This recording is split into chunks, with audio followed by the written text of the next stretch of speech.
Guys, what's going on? We're back. How we doing? Today we're actually going to be talking about the Flamengo versus Chelsea game, and we're also going to be talking about Bayern versus Boca Juniors. I wanted to get this video out because these games were pretty good. I mean, I know we keep saying that about South American football. I mean, at this point I'm expecting something good. I don't think I was let down. I will say the Flamengo game was kind of better in my opinion. I like that game more than the Bayern and Boca Juniors game. However, let's unpack this. All right. So Flamengo won 3-1. Chelsea got a red card there from Nicholas Jackson, a straight red card, by the way. What a game. Let's talk about it. So the first half for Chelsea, man, they looked good. They looked like they knew what they were doing. They knew how to handle the South American pressure. Chelsea looked like they were pressing better than Flamengo was used to. Like, they were using Flamengo's strategy and tactics against them with this aggressive press. They dominated that first half. That goal from Neto, pretty good. I mean, just a break on the counter. They lose the ball. He scores. Nothing crazy. First half, it was all Chelsea. It was a domination, really, that first half. The second half is where things really, really shook up. Henrique was the first one to open the score. I mean, it was... As soon as that goal went in, you could see Chelsea was stunned. They were like, okay, we got to make sure we don't lose anything. Like, we don't want to lose our momentum, but you could tell it was a mental blockade for them. After that, within what? Like 3 minutes, the comeback was finished. They were already up 2-1. At the 62nd minute was the first goal, 65th, 2-1. Unbelievable stuff. I was like really going for Flamengo this game. Like, I was really rooting for them because this South American spotlight that we put on these teams, it's awesome. It's so awesome to see. Is it too early? Let me you know what? Let me preface this, okay? It probably is too early to like have any conversations about the top 5 leagues. I mean, you can have your opinion about like the French league being there, whatever. Do you guys think, let me know if I'm cooking something, okay? Do you guys think that a South American league could overtake that 5th spot? Specifically the Brazilian league. I don't know if I would really have a problem with that at all. Because when I think of the French league, I think of PSG. I think everyone thinks of PSG, maybe a handful of other teams, but Brazil, it seems like they're more well balanced. It's not just a farmers league to that extent. But in my opinion, I don't know. I could see the Brazilian league in the top 5. I think so. I don't think that's that crazy to say. I think it is the only thing keeping that French league so legitimized or so serious is obviously PSG, because PSG is no joke of a team. They're probably the best team in Europe. But if we're talking overall league, I think Brazil right now is probably the better one out of that one in the French league. But after that, they subbed in this kid Jan or whatever, and he scored 83rd minute and 3-1. I mean, after Danilo scored, like right after, they subbed on Nicholas Jackson. He got a red card 3 minutes in, I think.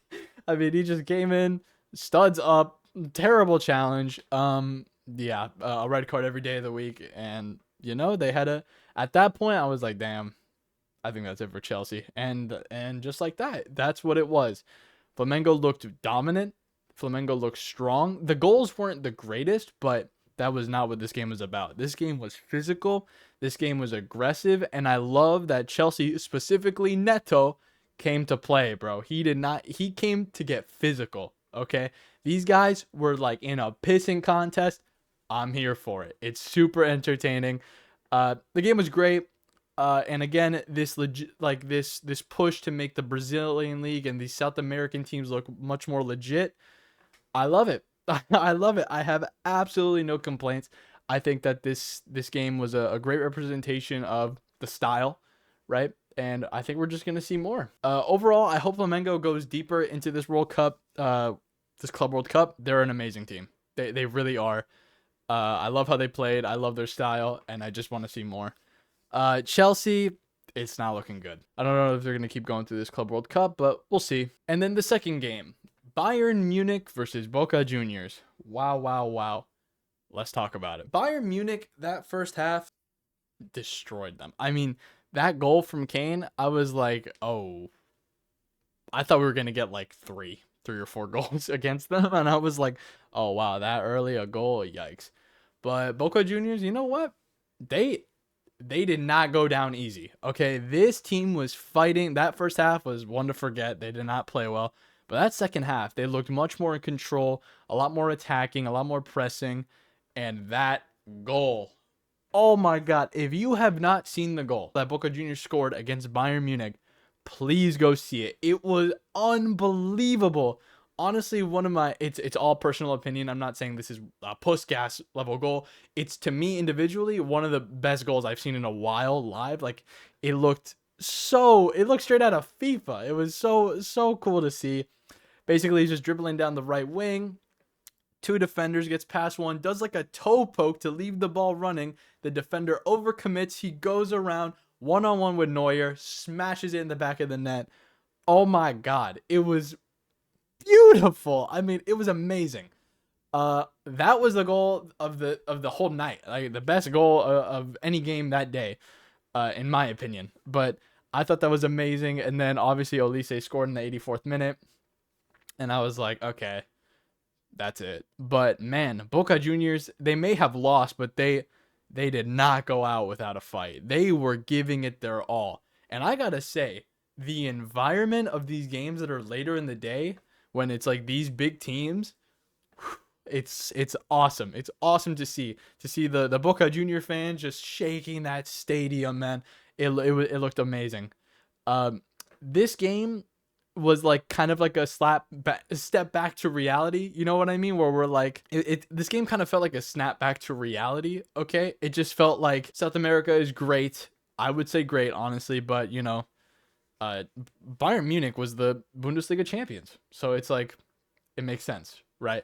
I feel like that's the mindset I had going in, but again, I wasn't expecting these Europe teams to go against these South American teams with like a 2-1, 1-0 scoreline, even though in Brazil, that's a lot more common. In the South American leagues, it's a lot more common for those like 1-0, 2-0, 2-1 type scorelines, because it's so physical and so defensive. I will say, I was not expecting that against Bayern Munich, because Bayern Munich, I was at least expecting like 4 from the pace that they were going at. But again, Boca Juniors, they did not go down easy. And I love that. I love that because no one can say they didn't try. No one can say, damn, it looks like they were mentally blocked and they just couldn't get over it. They gave it their all. Bayern didn't look like I don't know. Bayern didn't look like their best side ever. I saw Musiala got subbed out. I hope he's okay. I hope it's not a serious injury. Musiala is a very fun player to watch. But overall, I will say, I think this game was great. I think Boca Juniors got the representation that people know. It's an amazing club. It's a hype club, and they're a serious team as well.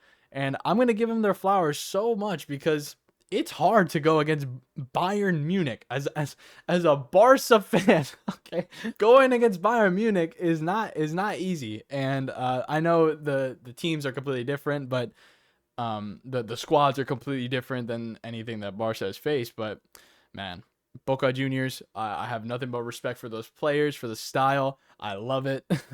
I'm sure a lot of people don't, but I don't care. I find it entertaining. I salivate over it. But yeah, it's a bit disappointing. Obviously, I really hoped for a miracle, like a tie or something, or even Boca winning. But realistically, this is, again, a snapback to reality. This snapback to reality feels like it made sense. But yeah, those are my takes on the games. I think they were really, really entertaining. If you have not seen that goal that Boca scored, man, it was unbelievable. Please go see it. Club World Cup's gonna keep going. I'm very entertained, and I hope you guys are enjoying it as well. Let me know what you guys think about the tournament so far. Let me know if you're enjoying it. If you're looking, who do you think is gonna win it? I'll make a predictions video if you guys want to. But yeah, guys, I hope you enjoyed this video, and I'll see you guys later. Peace.